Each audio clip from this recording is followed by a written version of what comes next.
Olá, tudo bem? Olá, boa noite. Estamos aqui para mais uma live, agora com uma psicanalista, a Rosângela Correia. Vamos aguardá-la entrar. E hoje o nosso assunto é sobre o autismo, né? Pensar aí como que a psicanálise olha, pensa, né, sobre o autismo. Vamos lá. Vamos só aguardar.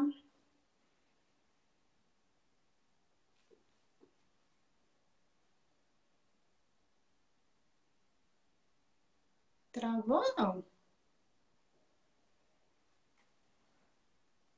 Ué, Não, estamos entrando. acho que falta ela aceitar.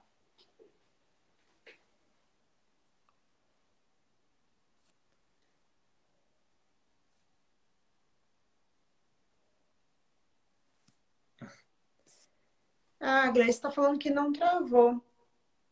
Tá normal? Tá certo. O que que pareceu que tinha congelado a imagem? Então vamos aguardar a Rô. Já que já temos perguntas aqui. Eu acho que esse é um assunto que eu, particularmente, tenho muitas perguntas.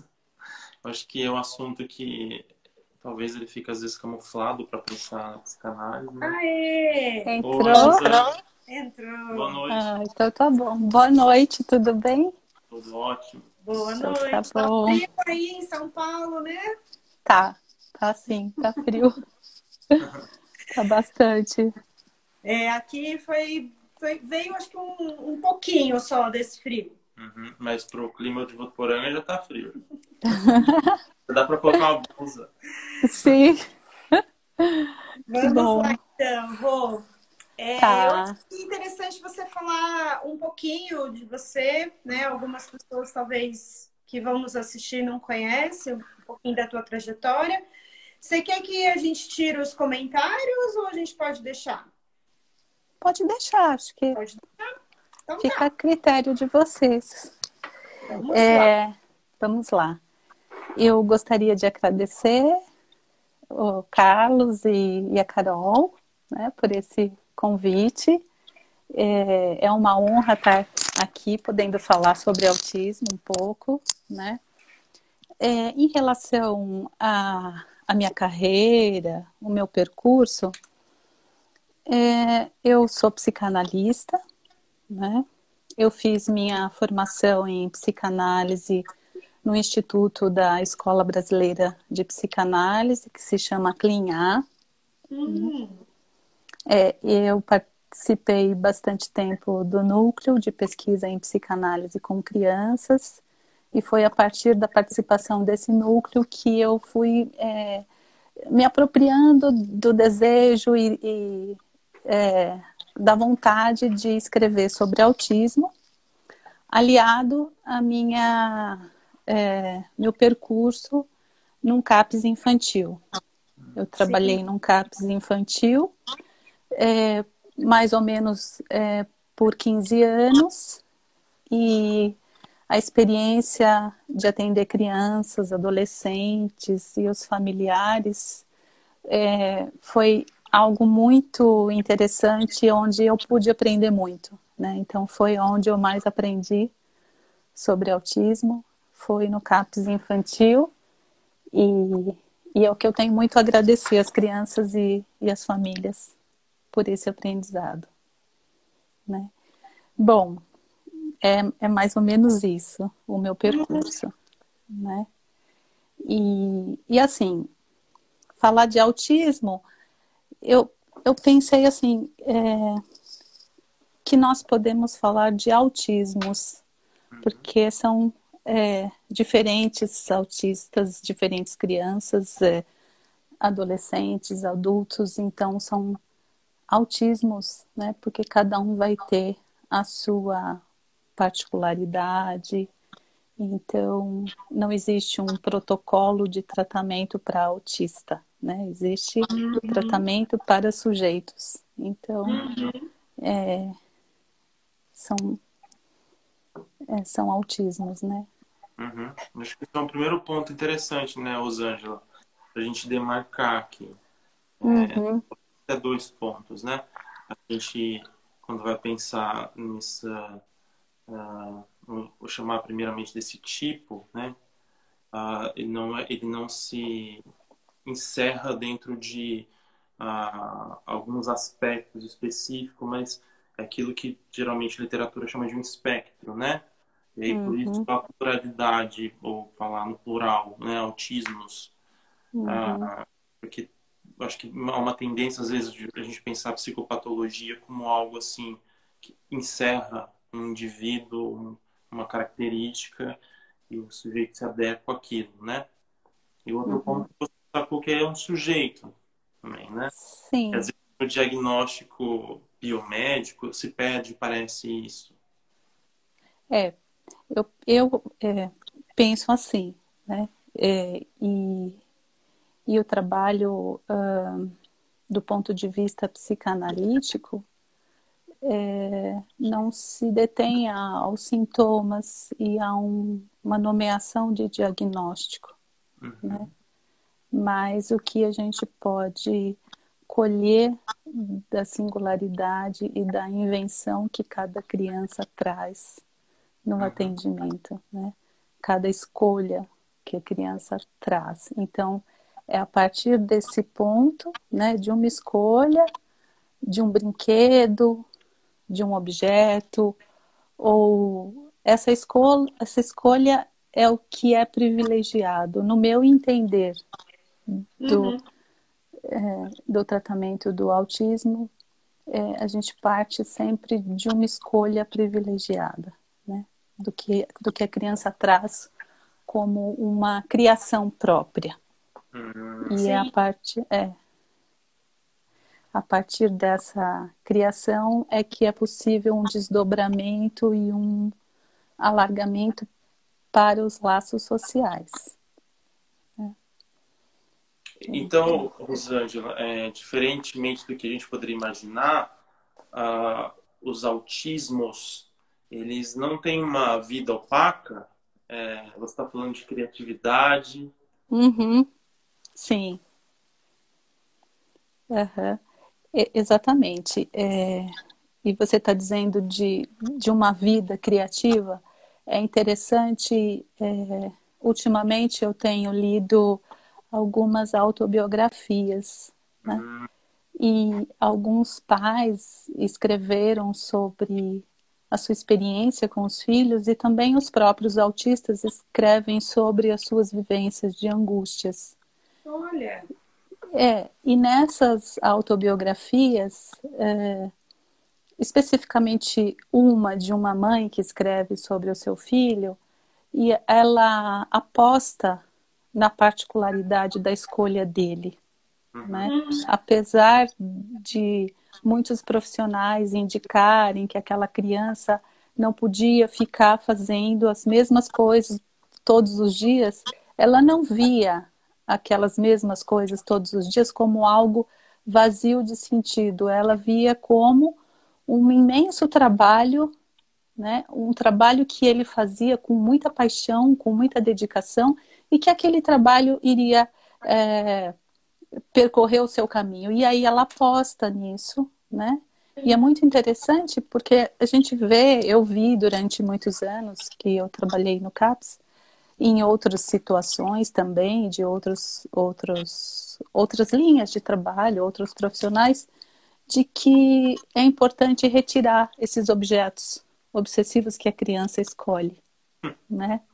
E retirar esses objetos é retirar exatamente, né, aquilo que vai poder se desdobrar em muitas criações e, e a criança poder fazer o seu percurso. Essa mãe que eu estou dizendo, né, ela, a criança tinha um baralho e que ele só conseguia ir para a escola e ir para alguns lugares com o baralho na mão, na presença daquele baralho de letras, em qualquer lugar que ele ia. E todo mundo dizia, não, mas ele não pode ficar com esse baralho na mão, né? Ele não pode, isso precisa ser retirado para ele aprender a ler e escrever. mas, no entanto, era o baralho que assegurava, né, um conforto com aquelas letrinhas para que ele pudesse aprender a ler e escrever. Esse livro é um livro que chama Brilhante, né? É a história da Christine Barnett, e o filho dela veio a se tornar um cientista físico mais para frente na vida dele, e ainda bem jovem, né? Então, isso eu acho muito importante e interessante. Você me fez pensar, né, no que o Freud traz enquanto a ideia dele de repetição, né? O Freud vai dizer que as repetições não são sempre iguais, né? E aí a gente pode pensar isso também para o autismo? Eu falaria de um objeto que traz uma segurança, vamos dizer assim, né? Em relação à angústia que muitas vezes a gente vê que o autista sente em relação às outras pessoas, né? Então, um objeto autístico seria um objeto que conforta, que dá segurança, que faz com que a criança possa ter um laço com o outro. Então, o objeto passa a ser algo muito importante. Então, esse objeto que a criança ou o sujeito autista escolhe, ele não é necessariamente ruim. Não necessariamente ruim. É a partir desse objeto que ele vai poder constituir laços, abrir, fazer uma abertura do campo, né? Para uma vida, assim, uma vida que ele possa ter mais laços, né, sociais. Então, é a partir disso, a partir desse pequeno objeto. Muitas vezes e muitas vezes é algo assim muito curioso. Pode ser um bichinho, pode ser um pedaço de barbante, mas a partir daquilo vai se desdobrando algo. É sempre muito singular. Sempre muito singular. Exatamente.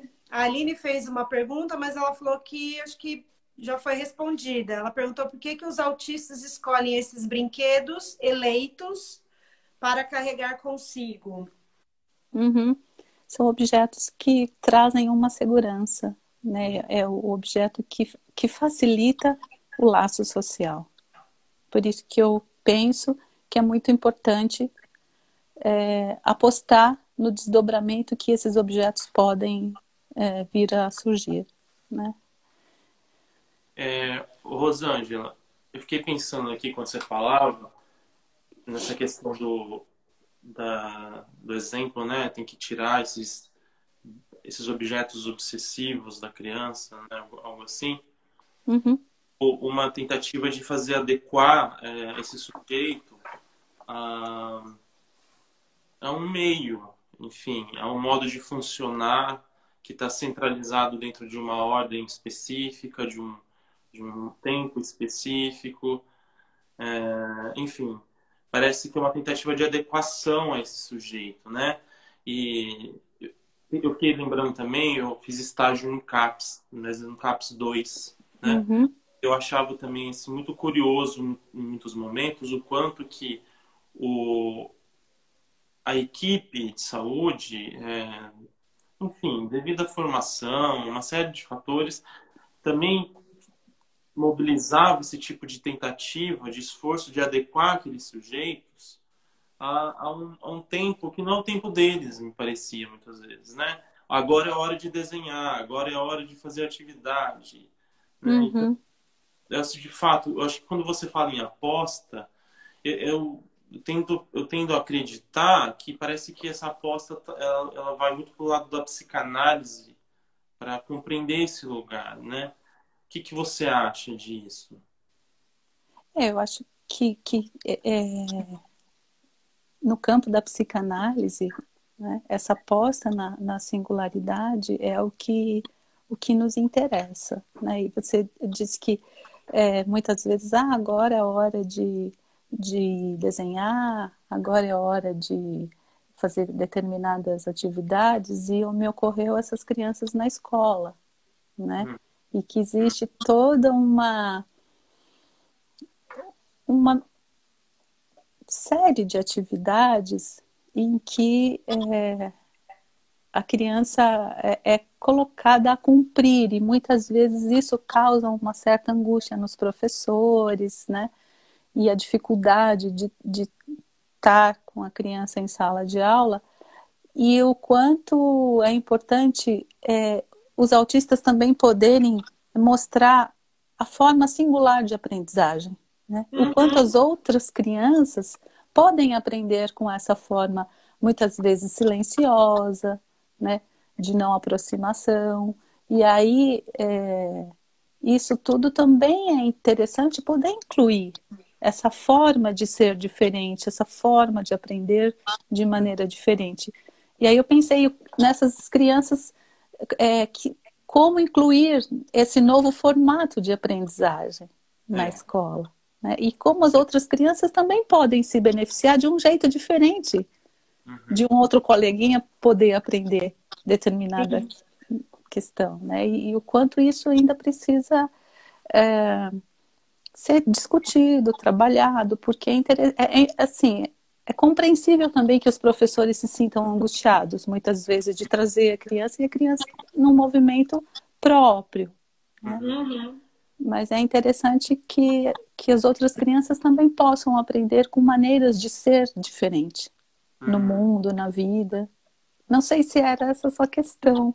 Eu acho que é isso mesmo, assim, né? Você colocou isso, eu fico pensando o quanto que esse outro que é diferente também fala de mim, né?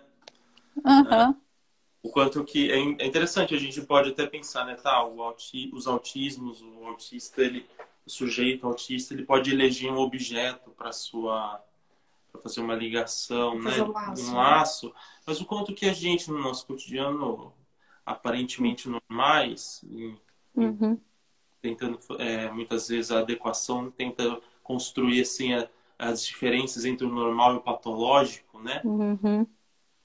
E a gente, né, assim, neurótico, às vezes não, nós também fazemos esse tipo de coisa de uma forma talvez menos evidente, mas seja o celular, seja o livro. Pois é. Né? Eu não consegui sair para um lugar sem um livro, né? Muitas vezes eu estou fazendo isso. Muitas vezes para não querer fazer laço com outros. Sim, quando você estava falando, eu lembrei, assim, do quanto o celular se tornou importante como um objeto quase colado ao corpo, né? E que sair sem celular, muitas vezes, eu esqueci o celular, volta para casa para buscar. Quer dizer, é um objeto que está muito presente, né? E tem essa questão, é um objeto que está ali no corpo, colado, né? Que é o celular, né? E tem isso também. Rô, a Nicole, eu não sei se você quer continuar em alguma linha específica, mas ela pediu para você falar um pouco da diferença do simbólico com os autistas. Legal. Não sei se você quer prosseguir em algum comentário e depois você falar disso, mas eu achei importante ler aqui, para a gente não perder. Do simbólico? Tá. Bom,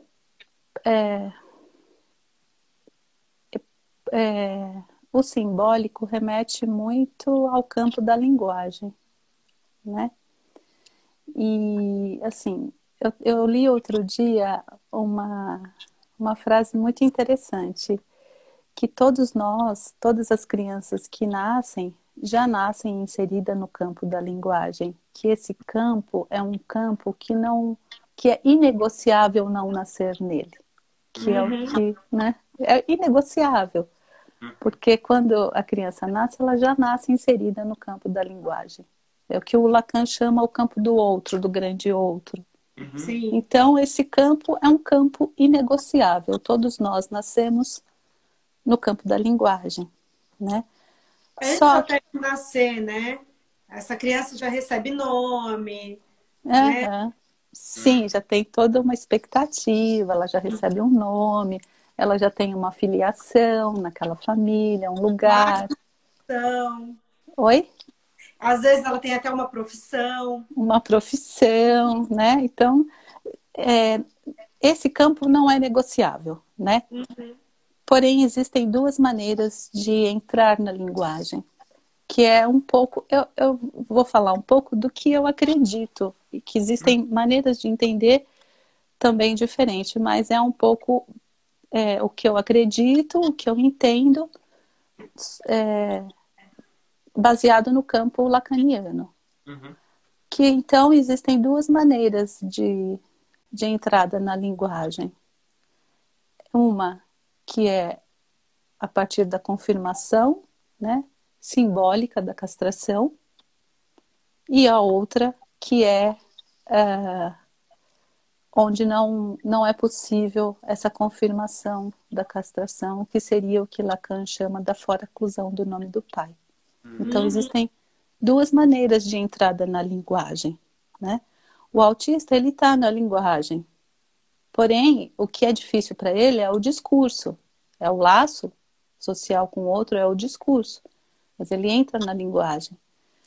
E eu entendo que o trabalho com autistas está mais baseado no imaginário do que se a gente for entender o campo simbólico nessa vertente, né?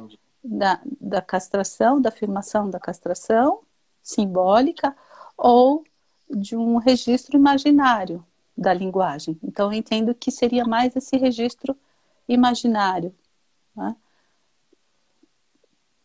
Não sei se eu respondi a questão, né? Mas eu penso um pouco dessa maneira. Sim, mas o que eu acho interessante da tua fala, até um pouco traduzindo, né, o linguajar aí lacaniano, é que você está dizendo que o autista, de uma certa maneira, ele está inserido neste mundo, Sim. né, da comunicação, da Sim. linguagem. A questão Sim. é como ele vai se comunicar. Sim, sim, né? Como isso fica difícil, né? Com essa entrada no discurso. Porém, o campo da linguagem é um campo que todos estão inseridos. Sim. Né? A questão é o discurso. Por isso que muitas vezes a gente vê muitos autistas que não falam. Eles, né, não falam, mas eles estão na linguagem. Tem muitas crianças autistas, e agora eu lembrei de uma criança que era uma graça, né, que eu atendi no CAPS, que quando eu ia falar com essa criança, ela punha a mão no ouvido, né? E outras vezes ela punha a mão na minha boca, que era para eu não falar. Então, o quanto, né, a linguagem está presente, mas o quanto é difícil essa entrada no discurso. Se fosse intrusivo, Rosângela. Oi? É como se fosse muito intrusivo para essa criança, por exemplo, a linguagem para ela. É como se atravessasse muito ela, isso? Eu entendo que sim. Eu entendo que sim. Eu entendo que a linguagem, a voz, né, pode ser muito intrusiva. E nesse caso que eu estava dizendo, que a criança colocava a mão na minha boca, que era para eu não falar, é porque muitas vezes a voz era algo do insuportável, era uma coisa muito difícil, né? E tem muitos autores que falam sobre a voz, né? O quanto a voz é algo muito, às vezes, intrusivo para a criança. Por isso que a nossa presença no tratamento é uma presença com uma certa ausência também, né?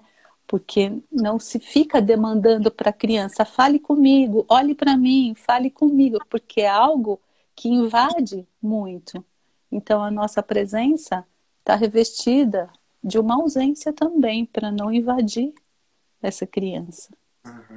E é interessante você colocar isso, né, Rô? Porque eu acho que vai numa lógica... Contra-intuitiva. Contra-intuitiva, né? Muito contrário do que é. Nós estamos fazendo o contrário aqui, né? Então, eu falo, você fala, o Carlos fala. Então, né, é nosso, né? Estabelecer o laço por meio do discurso. E aí parece que nessa relação com o sujeito autista, né? Vai haver esse desafio, o que talvez provoca muita falta de compreensão, né? profissionais, não estou nem falando necessariamente da área da psicanálise ou da psicologia, né? Mas tantos outros profissionais que vão trabalhar, né, com esse sujeito. Sim, é o que vocês falaram, é muito intuitivo você falar para a criança, olha para mim, fala comigo, mas olha para mim, você não está me olhando, né? Olha, e isso pode causar, em alguns casos, né? Claro que é caso a caso, mas em alguns casos isso pode causar muita angústia, né? Essa demanda, esse imperativo de ter que falar, ter que olhar, né? E isso pode causar uma angústia. Tem alguns autores que falam sobre a voz, né? O quanto a voz pode ser intrusiva para a criança, né? Porque a voz está ligado muito. O Lacan vai falar que a voz é um objeto a voz e o olhar são objetos muito ligados ao desejo. E o desejo é algo que angustia, né? O desejo do outro. Então, isso pode angustiar muito a criança. E as crianças, eu estou falando de crianças mais jovens, adultos, né? É que a minha experiência é mais com criança, então eu fico lembrando das crianças. O quanto o objeto voz e o objeto olhar são objetos que nós temos que tomar muito cuidado. Demanda uma delicadeza ímpar, né, Rosângela? Imagino.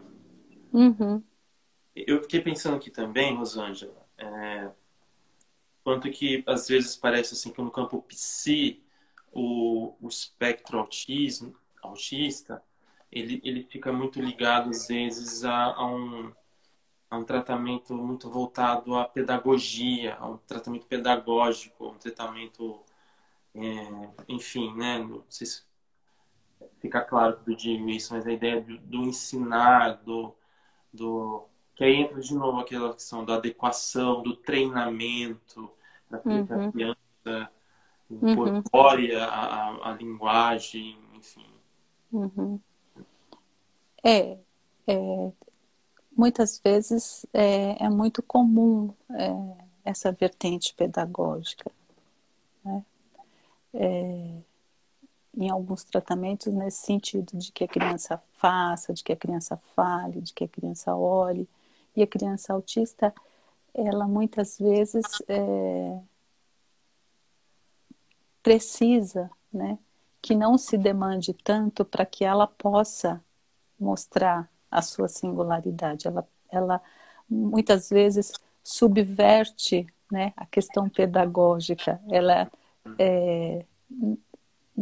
se a gente for pensar numa sala de aula, né, as crianças correspondem ao que a professora está dizendo, mas as crianças autistas muitas vezes subvertem esse modelo, né? Porque elas, nessa mãe que eu citei, que ela deixava o filho ficar com um baralho na mão, né, ele tinha um modo próprio de aprender, né? E o quanto isso se revelou de uma capacidade intensa intelectual, mas, né, ele precisou, a mãe precisou insistir com isso, porque não era uma maneira convencional de aprender, era uma maneira muito singular. E no fim dessa autobiografia dessa mãe, ela fala uma coisa interessante, que querer curar os autistas dessa forma de padronizar é uma tentativa muito parecida como querer curar a arte ou querer curar a ciência, né? E eu achei interessante essa fala dela, Sim. né? Porque não é essa questão de curar, né? É de poder observar outros modos de poder existir. Você quer fazer alguma colocação? Você quer fazer a pergunta? Depois tem um comentário aqui de uma fonoaudióloga, eu não consigo saber exatamente o nome.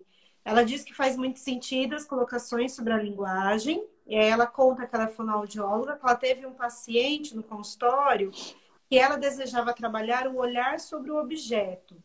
E ele, às vezes, punha a mão nos meus olhos. Como a psicanálise vê esse gesto? Interessante. Assim, é um pouco do que eu falei, assim, o olhar e a voz são dois objetos, né, vinculados ao desejo.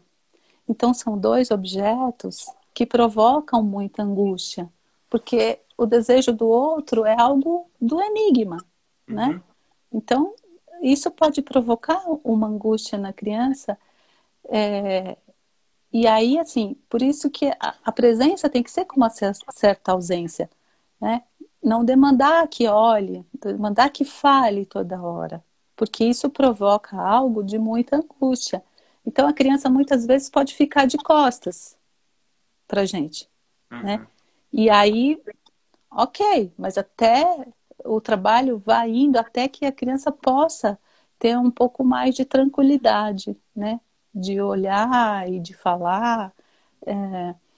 Tem um outro exemplo, né? Eu posso dar um outro exemplo aqui Claro, de fica à um vontade. o pai de um garoto que também escreve uma autobiografia que é uma autobiografia muito linda, chama Vida Animada. Até tem um filme também sobre essa experiência desse pai de um garoto que não falava, que era muito invasivo, né, a voz para ele. Mas ele ficava assistindo filmes da Disney durante horas, né? E também ele escutou de muitos profissionais que isso não podia ser feito, né? Deixar o menino assistir os filmes da Disney durante horas, né? Mas, no entanto, os pais deixaram, né? Deixaram porque tinha uma aposta naquela singularidade. E aí o garoto estava com quase 6 anos, mas ele não conseguia falar ainda, ele não falava, né? O pai, intuitivamente, um dia, quando ele estava com quase 6 anos, pegou um fantoche, né, de um filme, o filme do Aladim. Ele pegou o fantoche do Iago, que é o papagaio, né, do filme do Aladim. Uhum. E aí era um dos filmes que o menino mais gostava. E aí ele, escondido, pegou o fantoche e perguntou para o garoto: Oi, tudo bem? E você? Como vai a sua vida? Como você está? O garoto estava com quase 6 anos, mas ele não falava por conta dessa questão muito difícil da voz. Mas através desse fantoche, o menino responde.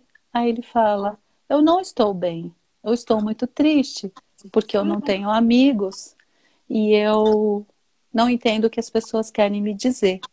Quer dizer, então, também tem isso. Se retira essa singularidade da criança, não existe a possibilidade de lá na frente você descobrir que tinha algo ali que poderia ser muito bem aproveitado para um laço social. E ele fala: Eu não estou bem, eu estou muito triste, eu, eu não tenho amigos e eu não consigo entender o que as pessoas querem me dizer.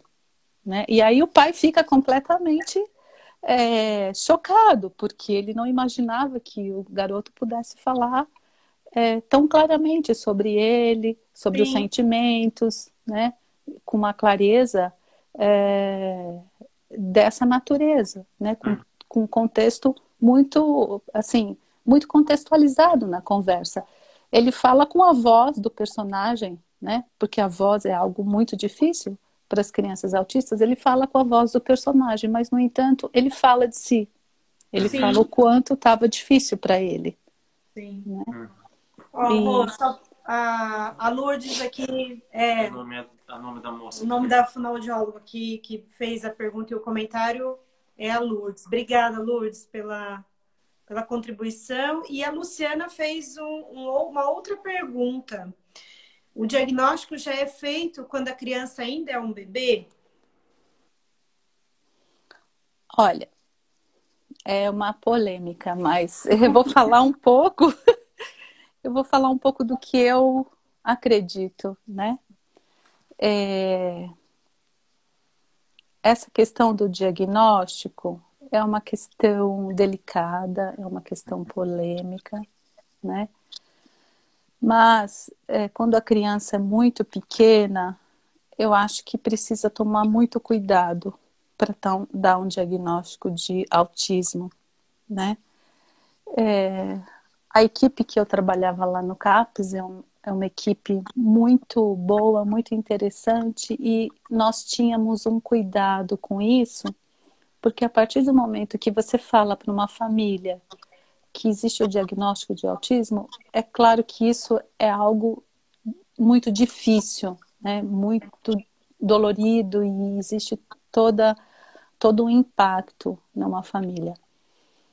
E fora que se você coloca um diagnóstico com uma criança muito pequena, pode se fechar muitas possibilidades para essa criança, né? Claro que existem os pais, os familiares, eles precisam do diagnóstico, mas eu acredito que o diagnóstico numa criança, ele não se deve rotular com esse nome ou com qualquer outro diagnóstico, não só de autismo, com qualquer outro, porque o diagnóstico na infância é um diagnóstico aberto, né? É um momento de desenvolvimento, é um momento que existe uma plasticidade também neuronal na criança. Então, eu acho que o diagnóstico é algo muito polêmico, e na infância ele é provisório. É o que eu acredito em relação à infância. Mas da tua experiência, você acredita que há uma idade que é um pouco mais segura para se confirmar o diagnóstico de autismo? A partir de tal idade é um pouco mais... Assim, é um pouco polêmico, né, essa questão da idade também, porque se a gente for trabalhar no campo da psicanálise, a questão da constituição vai muito mais por uma questão topológica e lógica do que a idade cronológica. Sim. Né? Então, a idade que eu arriscaria, mas seria assim, arriscar algo, seria 5, 6 anos, né? Tá. Pensando nessa idade, que é a idade um pouco que iniciam normalmente a pré-escola, depois a alfabetização, e então nesse período me parece... E aí com essa idade exige mais a socialização, né? Sim, exige mais laço social, exige mais socialização. A criança, né, tá numa outra fase da vida. Então, eu arriscaria. Mas a gente entende seu cuidado, Rô. É um cuidado. E que eu acho que é necessário, né? Porque senão vamos viver aí de um CID, de um DSM que cada vez mais aumenta a quantidade de doenças. Então, assim, ó, a gente compreende seu cuidado. Então, a gente está também diferenciar, né? O diagnóstico médico psiquiátrico, ele se orienta por suas próprias referências, né? A psicanálise, ela tem um outro olhar porque é a ideia de diagnóstico, né? Muito singular. Né? Sim, exato. As palavras às vezes se confundem no senso comum, mas e por isso eu acho que entendo todo esse cuidado que tem uma ordem de uma ética, né? Muito pensando sobre isso. Exato, eu acho que... E é o que você disse, né? A psicanálise trabalha numa vertente, existem outras terapêuticas que trabalham numa outra vertente, de sinalizar sintoma, diagnóstico, fechar diagnóstico. E a psicanálise, nós trabalhamos numa outra vertente, né? Assim, ok, existem diferentes vertentes, cada uma com o seu valor, mas a psicanálise trabalha de uma outra maneira, né? Eu fiquei pensando aqui, Rosângela, algo que assim, me deu uma luz mesmo, assim, a sua fala, quando você está falando de, por exemplo, né, uma criança autista numa sala de aula, quanto que seria benéfico que pudesse existir uma estrutura, um ambiente em que não tentasse adequá-la, né? Mas eu fiquei pensando também o quanto que E é claro que aí os professores se angustiam, porque, vamos dizer assim, a maioria dos alunos talvez eles podem conseguir realizar ou se adequar à tarefa, ou que está sendo demandado desse outro, enquanto que o autista ele pode até subverter, porque ele não vai entrar no jogo, né? Eu fiquei pensando também o quanto que se houvesse mais discussões sobre isso, é claro que a discussão na educação, né, é sempre Uhum, grande, né, é sempre difícil, o quanto que até os não autistas eles se beneficiariam, né, as crianças que têm uma inserção maior no discurso, né, no laço, porque o quanto também que as crianças não autistas elas têm que se adequar a condições em que também produzem sofrimento, né? De forma uhum, também mascarada, em que ela vai conseguindo se uhum, submeter aquilo que o Winnicott chama de um falso self, às vezes, para poder uhum. não se Sim. desligar do outro. E o quanto que isso também produz sofrimento. Então, eu fiquei imaginando o quanto que não é só uma questão de incluir o autista dentro de um campo de normalidade, mas é Uhum, que essa normalidade, se ela fosse ampliada, uhum. pluralizada, há um benefício geral enorme, né? Sim, sim, sim, eu concordo com você. Existiria uma forma mais ampla de se aprender, né? Eu acho que os professores, eles são muito preocupados com isso e eles se angustiam, assim, com muita razão, porque eles têm um currículo a cumprir e eles também precisam é, e cumprir essas metas, né? E existe sim uma preocupação muito grande, né, das crianças corresponderem a esses conteúdos. Uhum. No CAPES, onde eu trabalhava, também tinha um projeto que se chama, tem ainda, né? É um projeto que se chama Saúde e Educação, que discute os casos com os professores e muitas vezes nós presenciávamos na equipe, nas reuniões com as escolas, essa angústia dos professores, Uhum. né? De como inserir a criança, como incluir aquela criança naquele conteúdo e o quanto é difícil reverter, assim, mudar um pouco esse olhar de que a criança autista tem a contribuir com a sua certa subversão para não corresponder exatamente ao professor, porque as crianças querem corresponder sempre ao professor e aqueles conteúdos. Mas a criança autista nem sempre quer, né? Ela está ali naquele silêncio e produzindo e aprendendo, e isso também contribui para as outras crianças, mas esse olhar ainda está se constituindo, eu acho, nas escolas, com os professores, Acho que é uma né? longa batalha. Oi? É uma Oi? longa batalha, parece. É, A gente é, sabe, né, o quanto que é difícil. sim, sim, É como eu fico imaginando, acho que até isso numa conversa com o Alexandre, né? O Alexandre Patrício. sim, nosso amigo querido. Querido mesmo. Quanto que, às vezes, a estrutura, parece que ela responde, a estrutura escolar, né? Ela Uhum, responde assim, ao século XIX, XX, enquanto que as ideias elas já estão agora, né? Demandando uhum, algum tipo de solução, né? E aí tem sim, conflito nisso, né? uhum, sim, acho que essa é uma questão, uma discussão bem importante e que o nosso amigo contribui bastante. Rosângela, também, você falou bastante das autobiografias dos autistas, né? É, isso tem a ver com o seu doutorado, né? Sim, sim, tem a ver, sim, com o meu doutorado.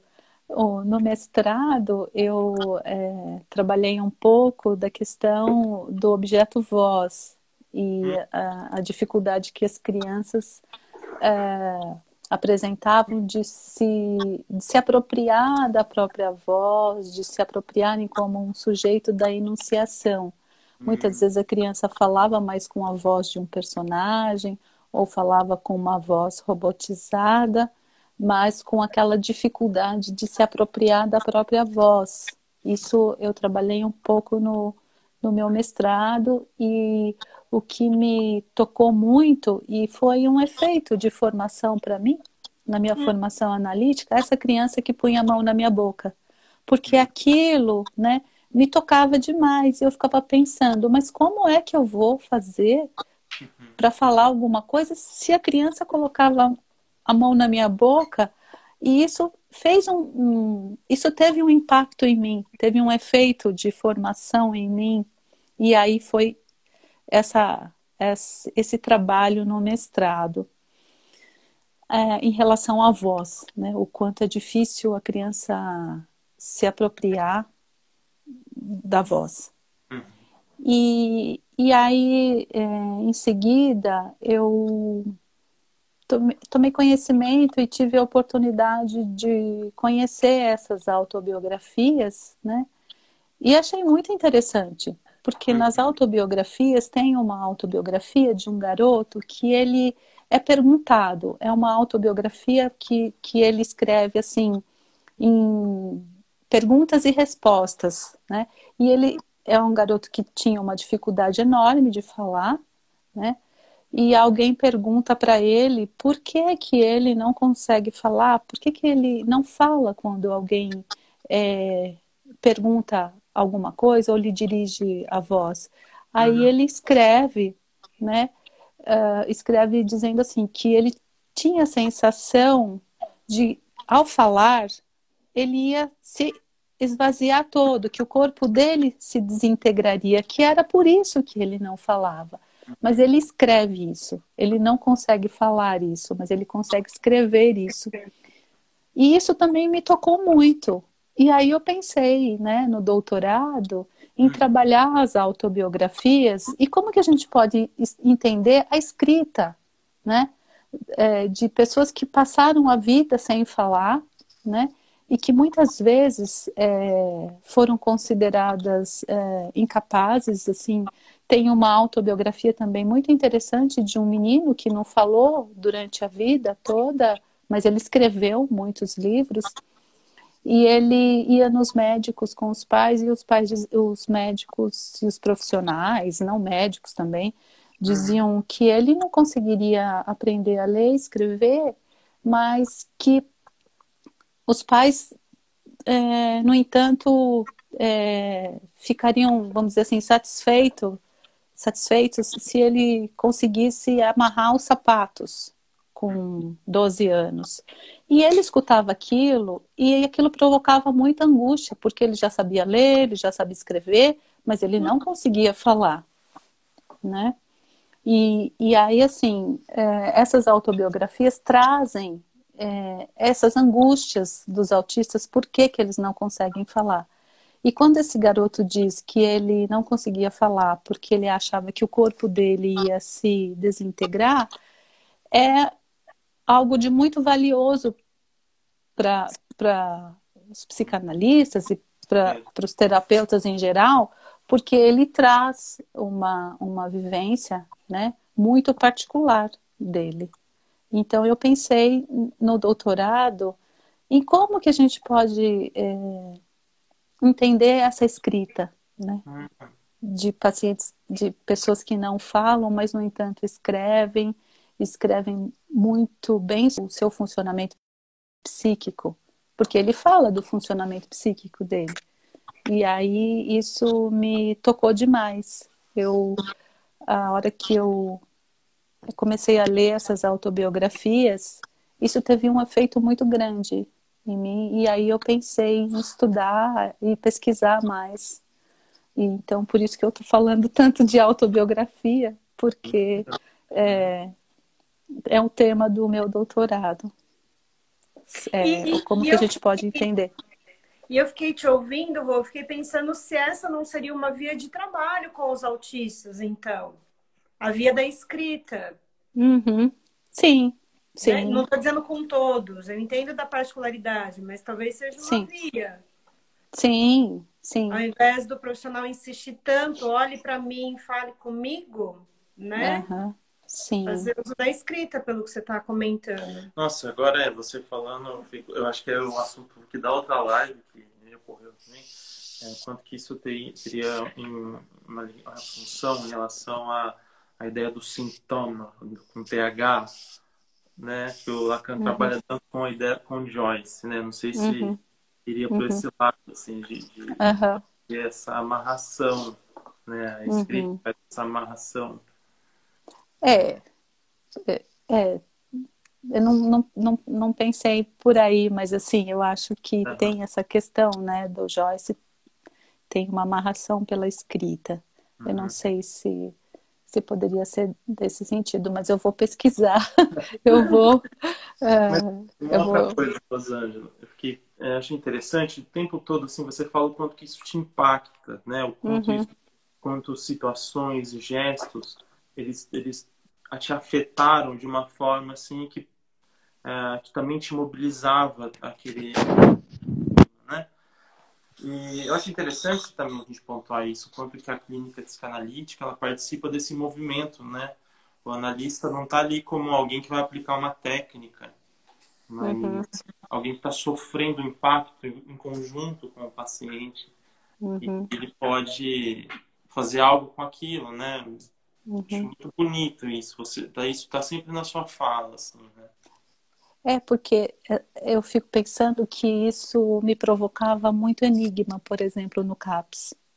Me provocava, assim, essa questão da criança colocar a mão na minha boca, isso tinha um impacto em mim, provocava esse enigma do que era então a voz, né?